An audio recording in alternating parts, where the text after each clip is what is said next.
За асинхрон хичээл 2-6 авианы найруулгын үүрэг. За энэ хичээлээр авианы найруулгын үүргийг задлан шинжилж үүргийг ойлгоно.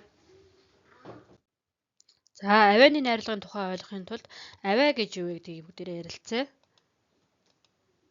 За нэгдүгээрт нь бол хүний уучнаас гарсан хий мөгөөрсөн хоолой төвөнхөөр дамжиж ам хамрын хөндөгээр гадагш гарахдаа хэл, уруул, нармай зэрэг өгүүлхийн эрхтний оролцоотойгоор янз бүрийн дуу авиа өсгдөг. За үүнийг бол өгүүлхийн талаас бол авиа гэдэг.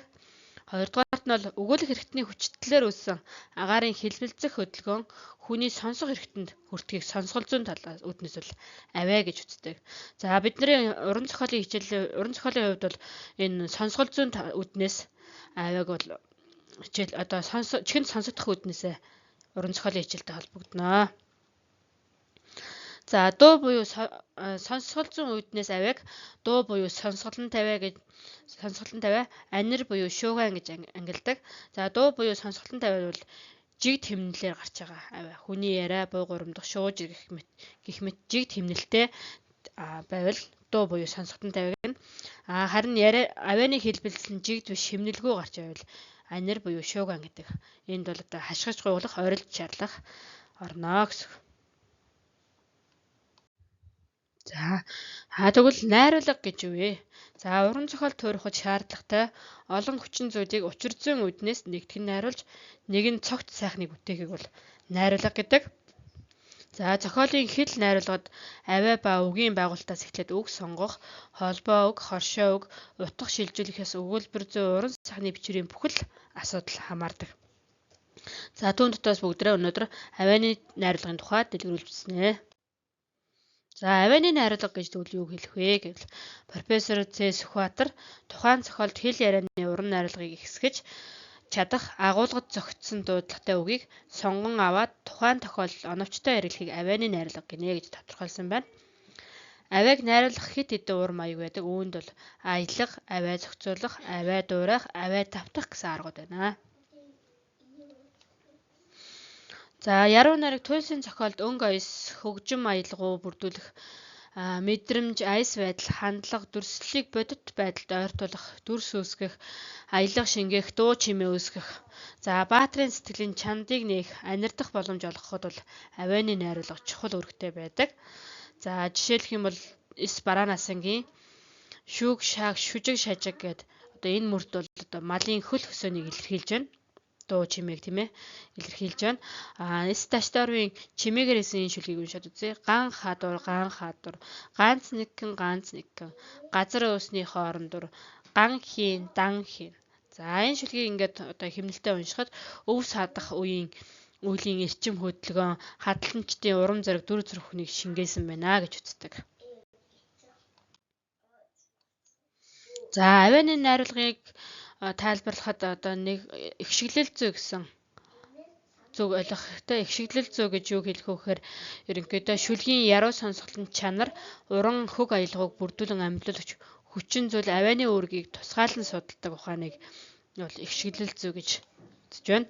За тэгэхээр явах хулангийн хар ус нуурын шагшуурга намрын салхин дэсгэр нь харахад нэг л уйдгартай намс бүхэлзэн гэдэг.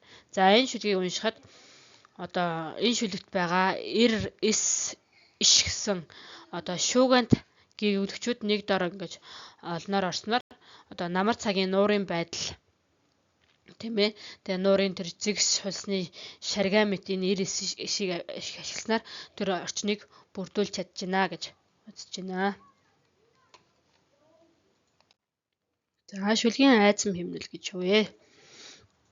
За нэг мөр шүлэгт орсон үгс хүний өгүүлэх хэрэгтний зүй тогтолцоо харагдаж тодорхой хэмжээгээр жигд үйлэн таслагдах үйл хэргийг бол шүлгийн хэмнэл гэдэг. За жишээлх юм бол айс сайтаач бол ядуу хүний эхнэр гэнэ. Ажил сайтаач бол баян болдын зарц гэнэ. За энэ хоёр мөрийн хувьд бол одоо мөр бүр нь хоёр нугалбартай. Мөрийн үг, үеийн тоо тэнцүү учраас хэлэх аялгаар жигд хэмнэл үүсч холбогдож байна. За шүлгийн мөрүүдийн хооронд тодорхой хугацаанд давтагдах эрэмблэгдсэн хөдөлгөөн үүсгийг бол айзам гэдэг. Айзам хэмнэл нийлээд шүлэг яруу сонсголонтой болдог. За жишээлбэл шувуу буцаал, яруу унаал, хөвсөн толгойд цам бугаал. За энэ шүлгийн хувьд бол дэ авийг хасаж сүүл холболтыг ихшгээр уртасгаж ил баймж бүтээвэртэй хамт дуудахад зөөлөн ихшгэлэнтэй айзам хэмнэл үүсч сэтгэл зохиогчийн сэтгэл хөдлөл яруу хандлагыг бол илэрхийлж байна. За авианы найруулгын үргийг ойлгоход мөн бадаглал зүй холбооц гэдгийг мэдэх ёстой. За бадаглал зүй гэж юу хэлэх вэ гэхээр шүлэгт айзам аялгаар холбогдсон нэгэн цогц бүтэц зохиомжийг бүрдүүлж хамгийн том махбод нь бол бадаг байдаг тийм ээ. Тэгээ бадаг хэрхэн бүтсэн ерөнхий хэлбэр байгуулалтын онцлог үүрэг ач холбогдлыг голлон судалдаг салбарыг бол бадаглал зүй гэдэг. За тэгэхээр бадаг гэж юу юм гэхээр аялга ба холбоцын нэгэн хэм зохицол захирагдаж тодорхой утга төгссөн хоёр буюу хэд хэдэн шатаас бүрдсэн айзам өгүүлбэр зүй нэгжийг бол бадаг гэдэг. За тэгээ шүлэгт бадаг мөр хооронд хэмжээ хэмнэл үүсгэх шүлгийн бүтэц байгуулалтыг эмхлэн журамлах зорилгоор ашигладаг холболтын маягуудыг бол холбоц гэдэг. Өөрөөр хэлэх юм бол хоёр буюу хэд хэдэн шатыг ижил буюу төсөөтэй авиануудыг ижилсүүлэн эрэм дараалд оруулж холбох янз бүрийн аргуудыг бол холбоц гэдэг байна.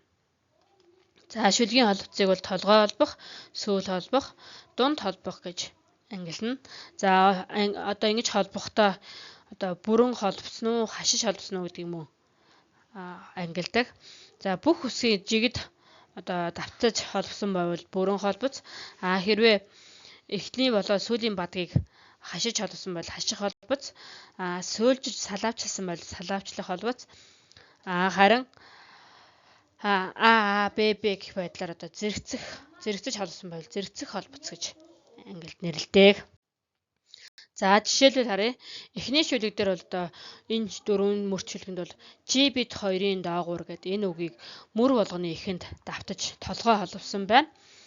Хоёр дахь шүлгийн хувьд болохоор шүн, өдөр, нар, сар гэсэн үгсийг утгын хувьд давтаж дунд холбосон байна.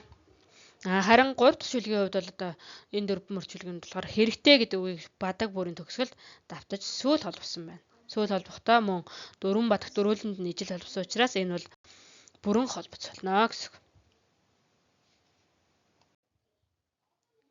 За тэгвэл өнөөдөр авианы найруулгатай холбоотойгоор үтсэн онолуудаа дахин нэгтгэж дүгнэе.